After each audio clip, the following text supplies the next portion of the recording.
Hi Earth Angels! Kamusta? Welcome back to Pinay Angel Tarot. This reading is a love message for no specific sign. This is for anyone. General love reading, kaya maaaring mag-resonate o hindi.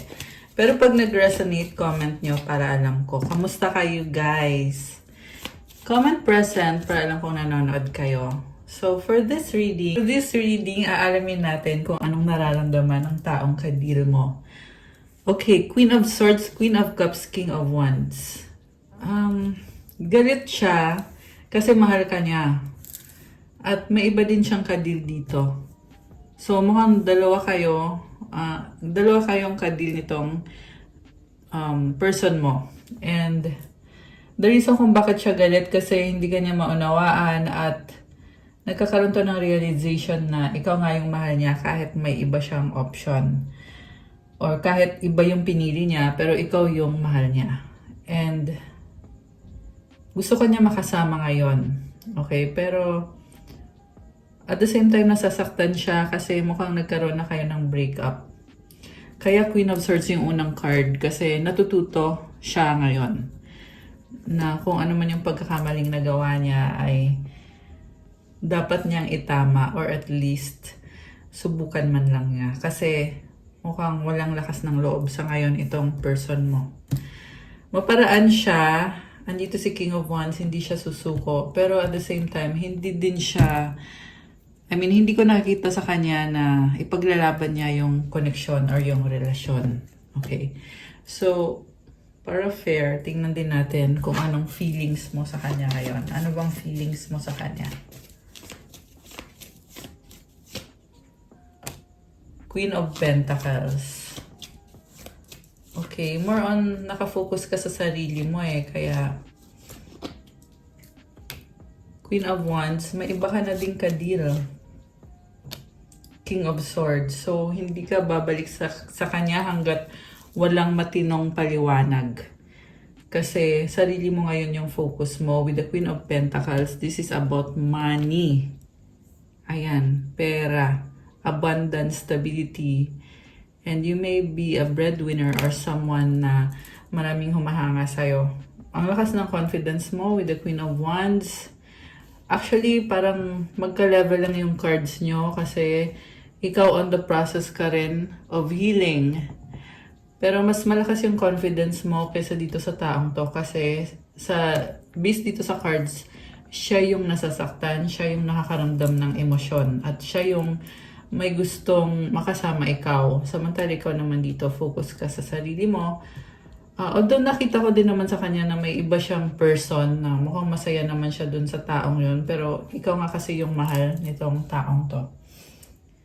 Okay, tingnan natin. Ano bang feelings naman nitong ibang taong kadil nitong person na to? Knight of Wands. Parang parang enjoy lang. So, ayan parang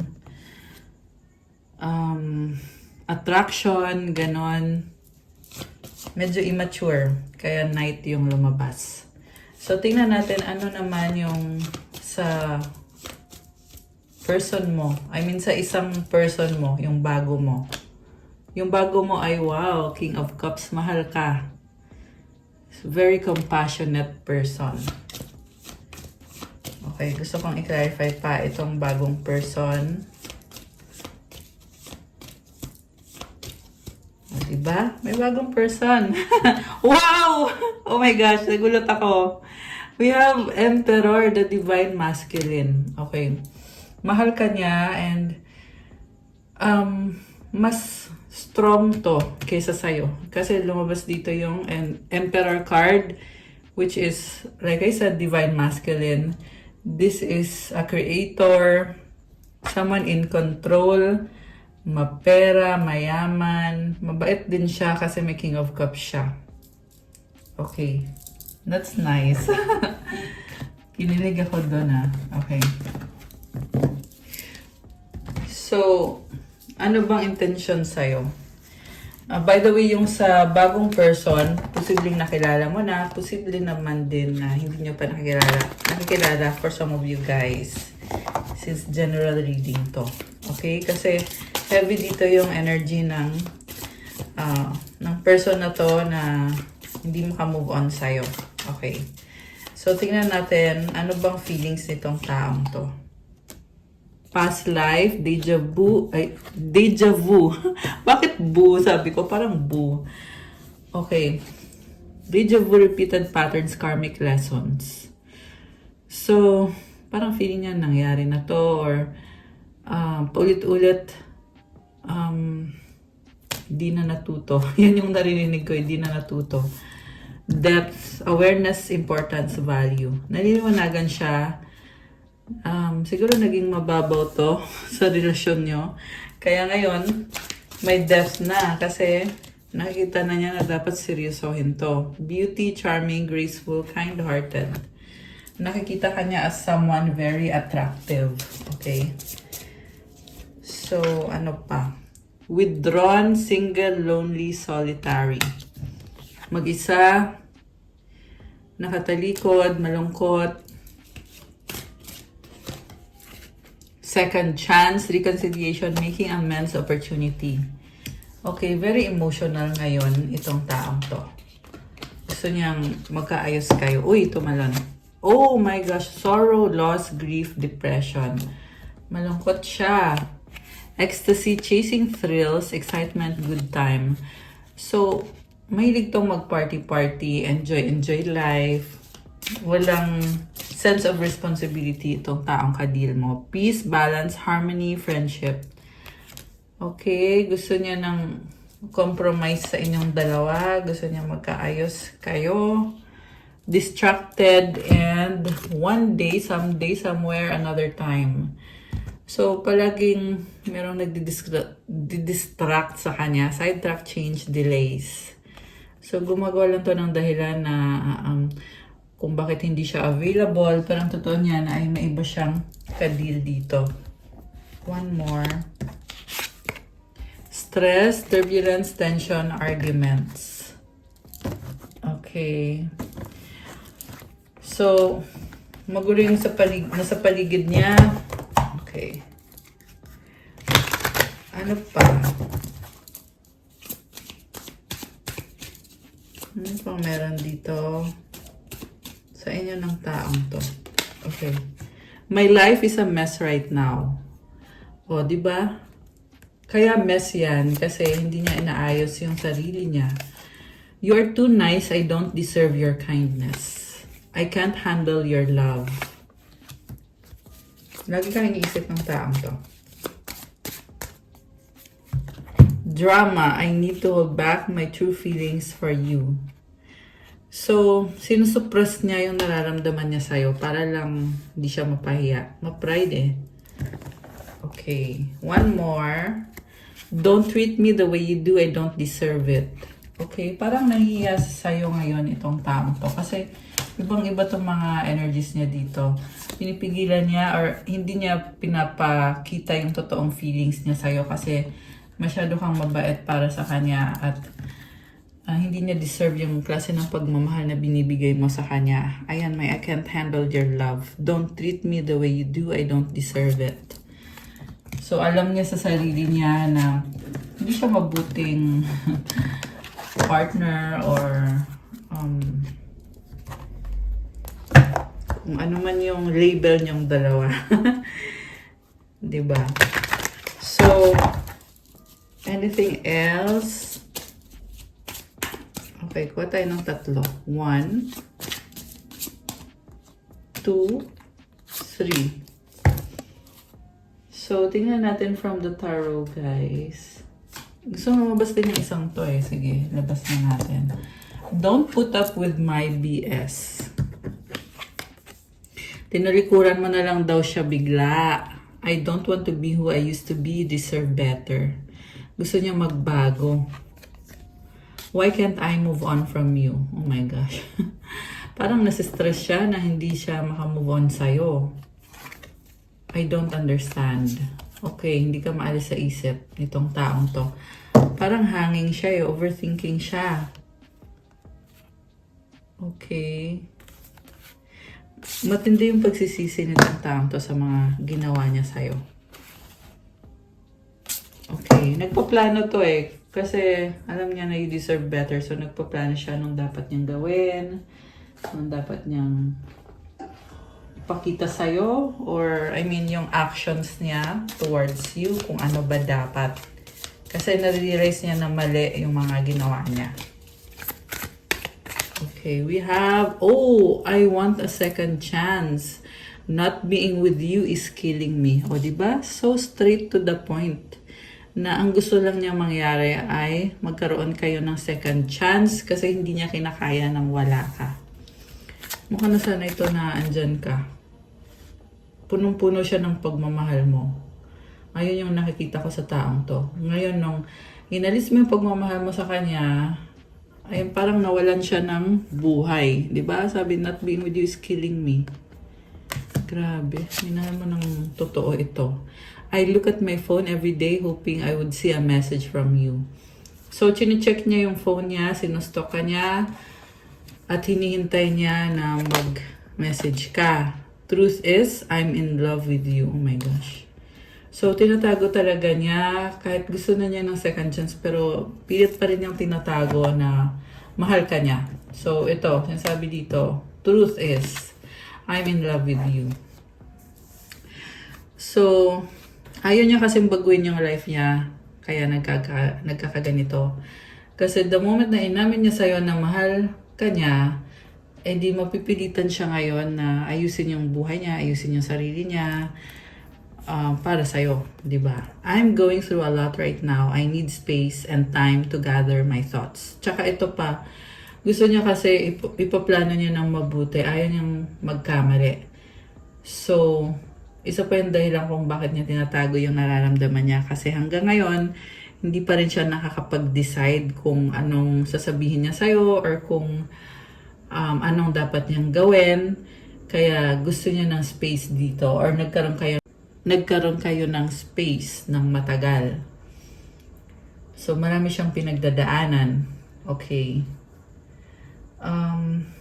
Mukhang pinoprotektahan ka nito. Ayaw niya problemahin mo yung problema niya. Kaya mas mabuti pa na lang na wag na niya sabihin yung nararamdaman niya sa'yo para maprotektahan ka niya.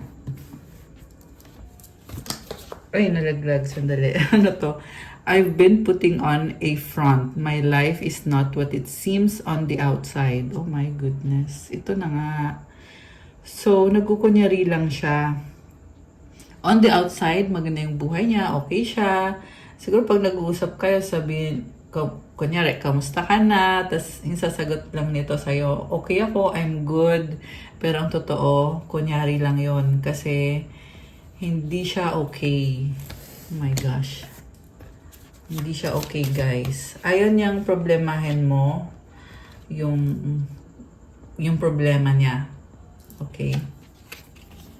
I'm sorry I put my career before you. I'm trying to get out of debt. I'm willing to put in the time and effort now because I don't want to lose you. Okay, so sobrang kang iniisip talaga at alam niya na wala siyang time sa'yo or tinake for granted ka niya. Pero ngayon, willing na siya naggawin ng lahat kasi ayaw niyang mawala ka. Okay, tinagalog ko lang. Okay, pero gets niya naman, guys.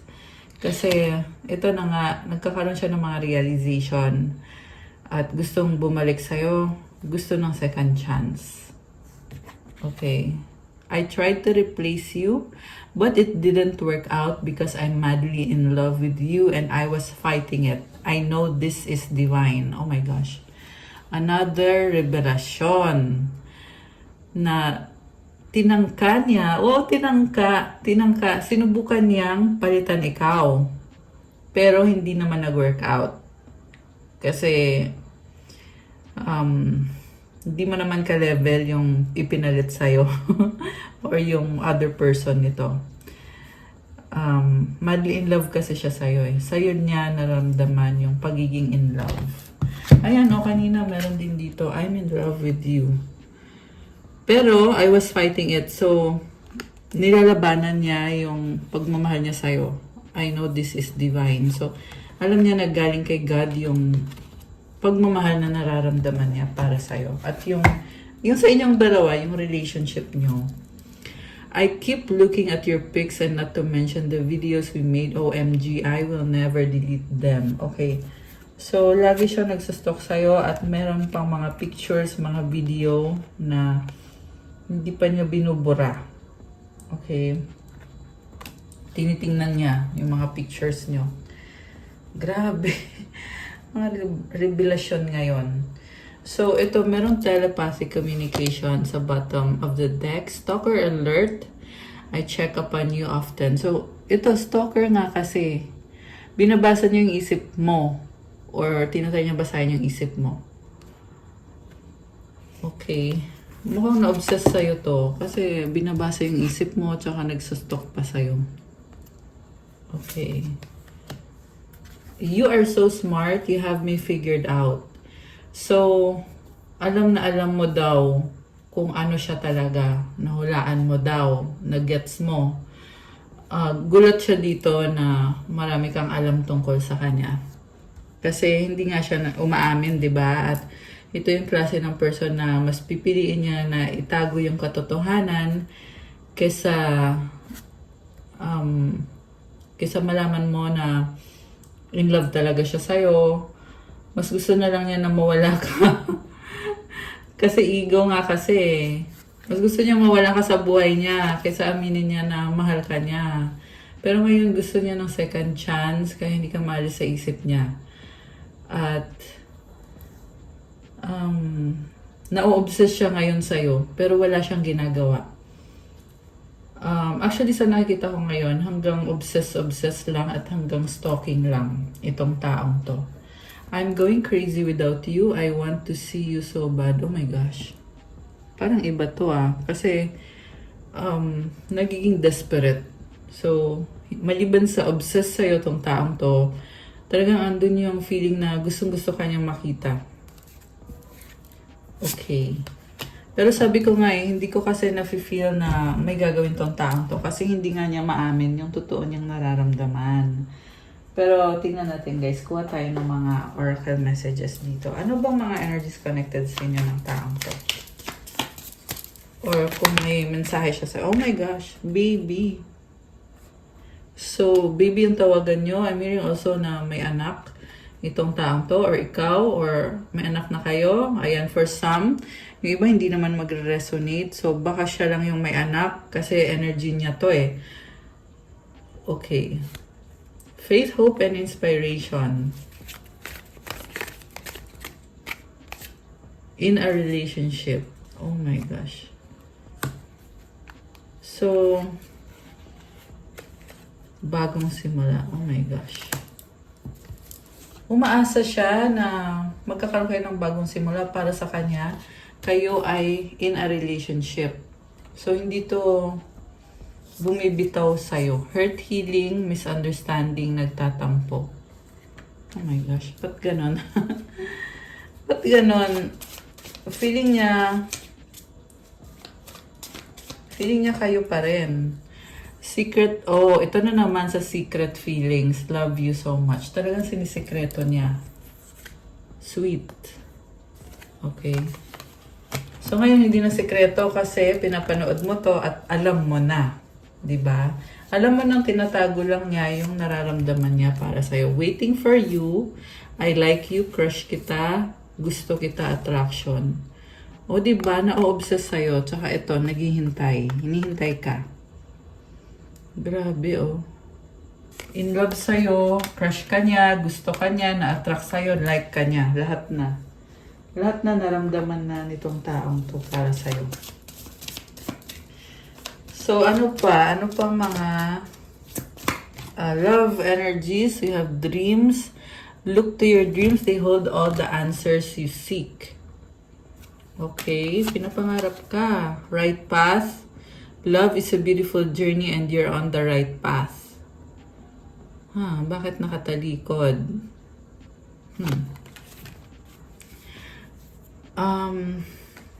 Yeah, I get it kung bakit siya nakatalikod kasi gusto niya ayusin yung career niya. Okay? Tumalon tong isang, nag-slide tong isang to. Forever soulmate. Nakakaloka. Ba't ganon? Super in love tong taong to. Okay. Isa pa.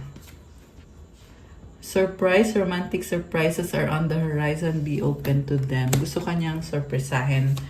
May gustong irigalo sa'yo. Wedding, oh my gosh. Taking your relationship to the next level, one step at a time. Okay? Proposal yung lumabas dito eh. Ayan oh, surprise tsaka wedding. Hindi sa lahat magre-resonate ito guys ha. Pero sa nasasagap natin dito, gusto ng taong to na makapag-ipon siya ng pera at magpo-propose siya sa'yo kasi gusto kanyang pakasalan. Doorway, an opportunity is about to present itself that leads you to a new person. Oh my gosh! Bakit sa'yo ko nakikita to? May bagong person ka. Nakakaloka. Samantala itong person na to ay nagpaplano kasi gusto niya na ayusin niya yung relationship niyo at magpo-propose na sa'yo. Okay? Ikaw naman dito may bagong person. Okay, may magsasorry. Never underestimate the power of a heartfelt apology. So, alam mo, nakikita ko sa part mo, may choice ka eh. Kasi kung unhealthy tong connection na to, merong bagong person na papasok sa buhay mo. 'Di ba? Pero kasi sa nakita ko, itong isang to naman ay gusto niyang ayusin yung sarili niya para bigyan mo siya ng chance ulit.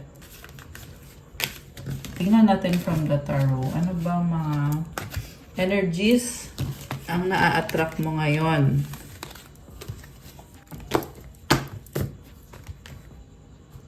So, alisin muna natin to.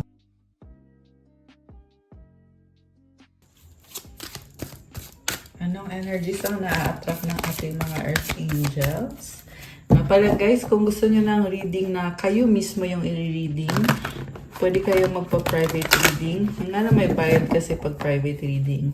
Pero kung kayo interesado, nasa description box po yung mga detalye. Message kayo sa Viber o sa WhatsApp para mas mabilis. Okay. So, ito na. Ano bang na-attract ngayon ng ating mga Earth Angels? Anong na-attract mong energies ngayon? Alright, let's see. Oh, wow. Queen of Water. Happiness. It's you living your dream life. Six of Water.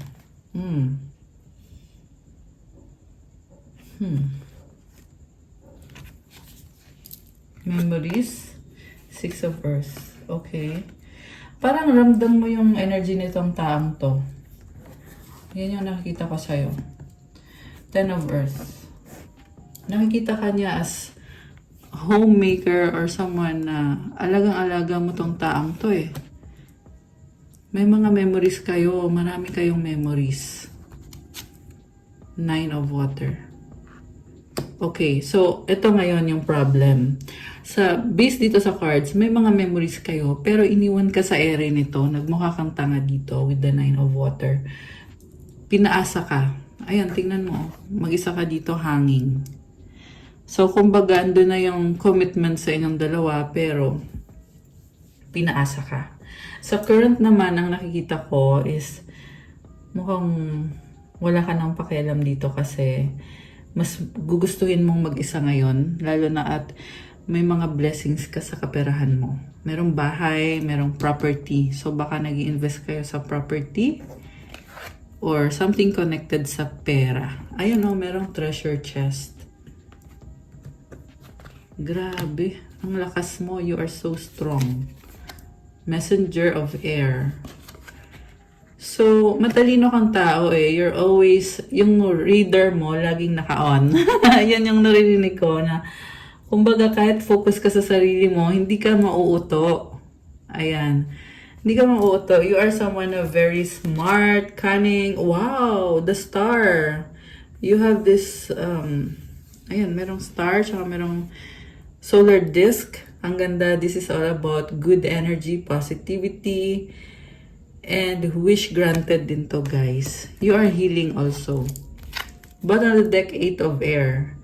Medyo ma-pride ka, no? Parang naapakan itong taong to yung pride mo. And trust issue. So, yan yung pinakadahilan kung bakit hindi mag-workout itong connection na to dahil wala ka ng tiwala. And at the same time, nakikita ko may bagong pintuan na nagbubukas for new love. Yung nga lang, very maingat ka masyado. So siguro medyo i-enjoy mo. Ayan, advice ko sa inyo guys ha. Mas i-enjoy mo yung pagiging single mo or yung freedom mo. Kasi andito yung 8 of air eh. So kumbaga may sistema ka na dapat ganito, dapat ganyan. Pero kasi pinapakita dito na may iba pang paraan. Ibig sabihin, hindi sa lahat ng panahon na nasusunod kung ano yung gusto mo. Kasi mukhang mamimit mo yung bagong person. I'm hearing na very spontaneous.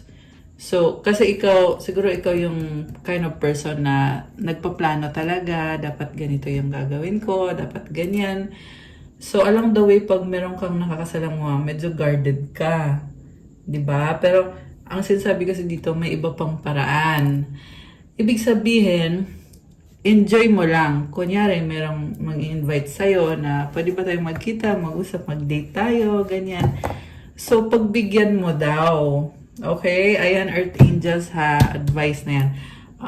Mag-explore ka, enjoy mo. Actually, andun naman yung curiosity mo eh, kasi meron ka nitong messenger of air. So, you are looking at your options at pinag-aaralan mo, kino-compare mo kung ano ba itong mga options na to, okay ba to para sa akin, mag-workout kaya to.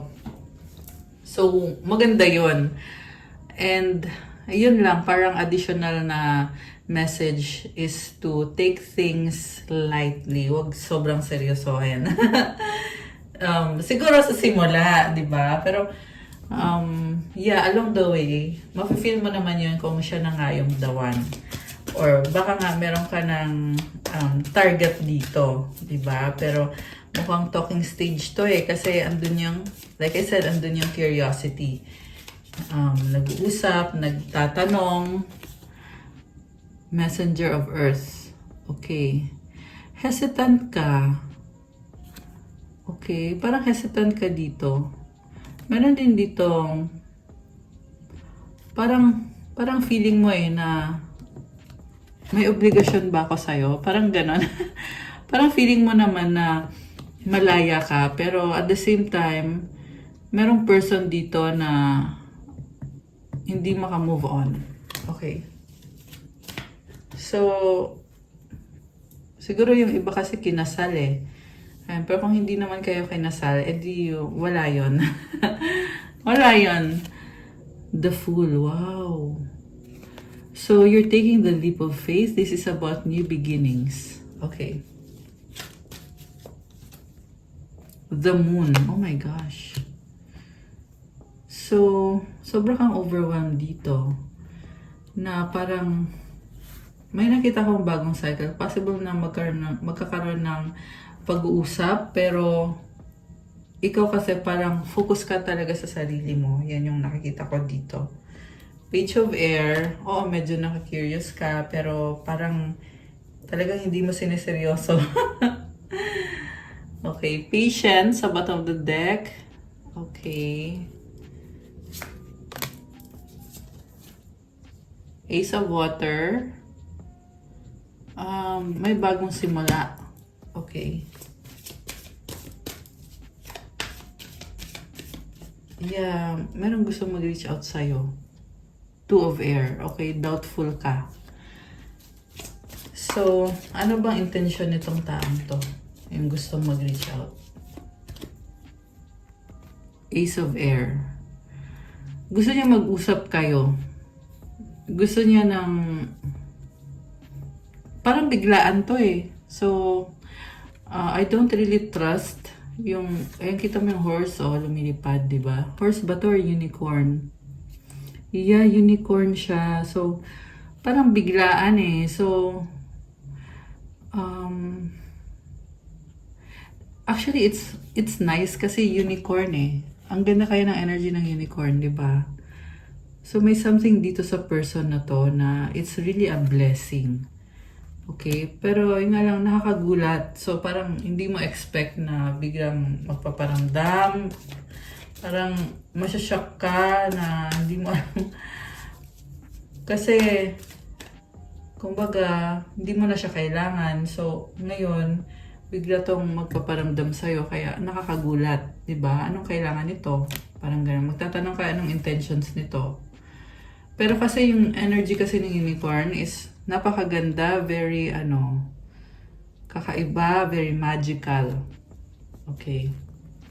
Oh, unicorn ulit. Oh my gosh. 7 of fire. Grabe. So, makikita mo sa taong to na ibang-iba siya. So, siguro you shut your doors already. Tapos, mapapaisip ka dito. Ayan, kasi dalawang unicorn na yung lumabas. Mapapaisip ka dito. Ano ba unicorn? Okay. Also, nakita ko sa kanya, may mga red flags pa rin. Kahit unicorn siya, oo, maganda yung unicorn. Maganda talaga. Pero may red flags. 'Di ba? So, yeah, kasi ang nakikita ko sa'yo, ayaw mo na eh. Kahit konting red flags, ayaw mo na. Ganun yung problem dito sa taong to. Kasi, siya, nagpapakita pa siya sa'yo na ito yung best side ko. Ito yung pwede kong ibigay sa'yo na may ganito ako. I'm kind of magical. Pero ikaw kasi, sa totoo lang, mukhang na-turn off ka sa taong to. Ayun yung problem sa'yo kasi once na na-turn off ka na, parang ayaw mo na. Okay, kung sino mo itong nasagap natin, comment kayo dyan. Ganun yung nakikita ko sa'yo eh, no? Kumbaga, isinuka mo na, hindi mo na ulit kakainin. Yan yung naririnig ko eh. Siguro ganun yung personality mo na once na nagkaroon na ng dahilan para iwanan or talikuran yung isang sitwasyon or isang tao, you're the kind of person na kumakapit ka dun sa dahilan na yon. Ayan. So, kung ano man ang mangyayari dito, nasa sa inyo na yun, guys. Sinasabi ko lang kung ano yung mga nakita ko, mga cards, mga energies na meron ngayon dito sa person at persons na nasagap natin. Okay? 3 of fire. Yeah, may red flags. At the same time, talagang gusto ka nitong taong to. Gustong-gusto ka niya. Gusto niya yung lagi ka niyang nakikita, nakakausap, nakakasama. Pero, well, andyan yung red flags eh. So, yeah, hindi siya masaya. Oh my gosh. 5 of air. Pinoproblema ka nitong taong to. Kung paano makikipag-ayos sa'yo. Which is, actually, kakasabi ko lang eh na, yung nga, pag na-turn off ka, ayaw mo na, ganon. Di ba meron kasi ibang tao na, kunyari, na-turn off or may kasalanan yung person, tapos naghiwalay sila, di ba? Tapos magkakaayos ulit. Pero yung nakikita ko kasi sa'yo, hindi ka ganon. Pag na-turn off ka na at natapos na, wala na. Ganon yung nakikita ko dito. Kaya, yeah, tsaka isa pa, kahit na sabihin na natin na maayusin itong taong to yung sarili niya. Pero nakikita mo na kasi na ito may red flags na to. So, kumbaga hindi ka na magiging masaya. Ayan. So, kung sino to, comment kayo dyan para alam ko, okay? So, ito na nga, 4 of water, hindi siya masaya. Kasi, parang, I'm hearing na nag-iba ka. Okay. So, tingnan natin. Ano bang paparating dito sa connection na to? Kukuha ko din kayo ng mensahe galing sa angels. Okay, what's coming towards you? Tingnan natin. From the Cosmic Insights cards. Parang ang daming gustong lumabas na cards. So, ano naman ang masasabi ng mga angels mo?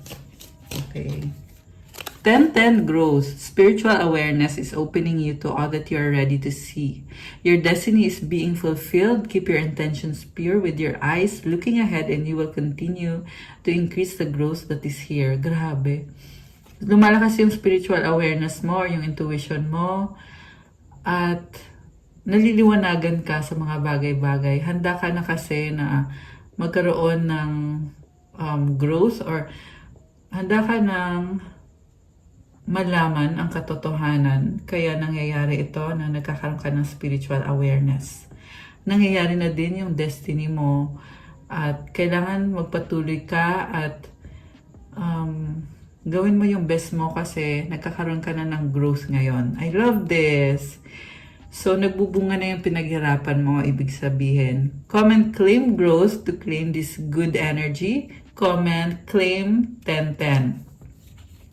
Affirmation, the more I invest awareness in my growth, the closer I continuously become to the outcomes I am seeking. O, diba? Isa pa.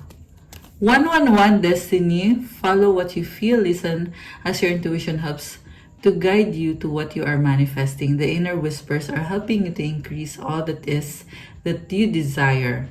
Listen in and follow your soul. Ayan guys, so gawin mo kung ano gusto mo kasi papunta ka na sa destiny mo at pakinggan mo sinasabi ng intuition mo kasi gabay yan sa minamanifest mo. At tinutulungan ka ng mga angels mo, kaya makinig ka daw at gawin mo daw yung sinasabi ng soul mo. I love this! Comment, claim destiny, claim 111, affirmation. I-comment nyo din tong affirmation. Life is always happening for me. I am allowing myself to lean into what feels good. Wow, I love that. Kasi life is always happening for you. Okay, isa pa nga. Gusto kong kumuha ng isa pang mensahe galing sa mga angels mo. Okay, ito. 911, courage. A doorway has opened for you, and while apprehension may be felt, allow courage to flow in. As you put your best foot forward, you are being encouraged to let curiosity lead you and know that the divine has your heart. Has your back pala. Oh my gosh! Bakit heart yung nasabi ko? So, comment, claim courage. May pintuan daw na nagbubukas. Huwag ka daw matakot. At gawin mo yung best mo. At enjoy mo lang. Let curiosity lead the way. Comment, claim 911. At i-comment nyo din yung affirmation. I allow courage to prevail as curiosity leads me through new doors. Ayan. So, buksan natin tong mga cards na to. We have, oh my gosh! Someone else. Someone is in the middle. Someone is trying to sabotage this. So, ito na nga. Siguro, ito din yung malaking turn off para sa'yo. Kasi may someone else, itong taong kadil mo, at sinasabotahe talaga kasi gusto niyang agawin yung taong to sa'yo. Okay. Open your heart. It will help you attract more love. Oh. Nagbubukas yung puso nitong taong to na merong someone else. Parang amiring nagayuma. Ginayuma siya ng someone else. At ngayon, mukhang na-break na yung spell, kaya ganyan. Kaso lang narcissist to eh. Someone is too full of themselves. Ayan, nakatingin sa salamin, no? So, siguro mahilig tong mag-dress up or mahilig siyang mag-selfie, mag-picture-picture, ganyan. And, alam mo, niloloko ka nito or, I mean, this person is actively involved with another woman or man. Ayan, pwede kasi any gender naman tong reading natin. Pero guys, not good. Actually, kaya din naman siguro nawalan ka ng gana sa taong to. So, yeah, I get it now. And then you have moving, change of residence, moving in with your partner. Oh my gosh, Mercury retrograde, electronic. Alam mo, gusto niyang, kahit may iba siya dito, pero gusto niya makasama ka niya sa isang bahay. Ayan. Ayan ang sabi dito. So, well, nasabi ko naman na yung mga advices ko. And, decision mo naman kung anong gusto mong gawin sa life mo. Pero, yeah, so far, ang nakikita ko kasi is, gusto pa rin itong taong to na makipag-ayos, nakakaramdam siya ng pagmamahal sa'yo at tinatago-tago niya. Samantalang ikaw naman ay na-turn off at sa ngayon mukhang wala kang gana. Ayan. So, comment kayo dyan kung nag-resonate ba kayo. Okay guys, that's all for our love message for today. Thank you for watching. Please like, comment, subscribe, hit the notification bell. Kung kailangan nyo ng gabay, you can book a private reading. May bayad po yun. Tingnan nyo po sa description box. Nakalagay po dyan yung mga contact details ko. Message kayo sa akin sa Viber or sa WhatsApp para mas mabilis. Also, visitahin nyo po yung Instagram ko and check out my crystals. Iba-iba at marami. I will celebrate my 5th year anniversary here in YouTube ngayong June 5. Kaya meron po tayong 5% discount on all crystal bracelets hanggang end of June lang po. Let me know kung gusto niyo mag-avail, lalo na yung mga nagme-message sa akin na interesado pero pinag-iisipan nyo pa. Ito, grab nyo na yung chance kasi meron tayong anniversary promo and use the code 5 years. Ayan guys. So, thank you Earth Angels. I love you guys. Have a good day. God bless you. Stay safe and see you again soon. Bye!